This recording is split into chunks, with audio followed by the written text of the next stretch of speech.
The scope and outline of the course is we're going to spend a little time looking at the origins and backgrounds of Chancel repair liability. We're then going to discuss the lead case in this Aston Candler and Wallbank, including a case analysis and looking at the impact for conveyancers and practitioners in the area. And then we're going to look at duties and responsibilities of parochial church councils and really what the legal landscape presently is and how that impacts you all. We're also then going to discuss some of the solutions. So, how did this all begin? There's a little bit of history involved in this session, more so than normal. The history of Chancel repair liability goes all the way back to the pre-Norman conquest period. We have to thank a chap called King Athelwulf of Wessex for many things. Firstly, he was the conqueror of the Danes, but in terms of Chancel repair liability, he's also the first person to recognize that the church required some form of annual taxation to be able to pay its obligations. One of his closest friends and advisors was a man we now know today as St. Swithin, who was Bishop of Winchester at the time.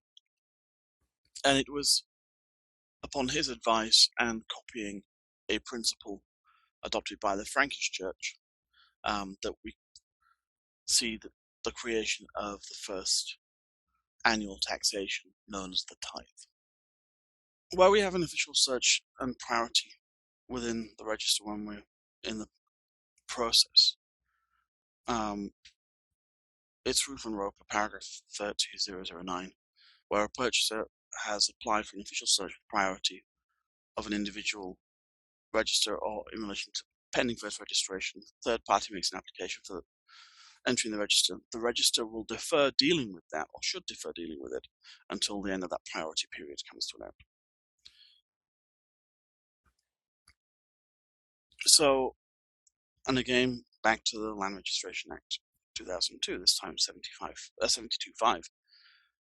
If an entry is made into the register in priority, it's postponed until an entry can be made, so the priority period has to end, and then the interest of it is disposed of, i.e. the freehold.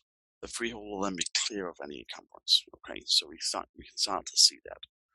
So it only becomes a prop. Back to the question that always comes up is when the order matters. If we're still in priority period, it doesn't matter so much. The issue becomes if priority period ends. Okay, if the process is delayed.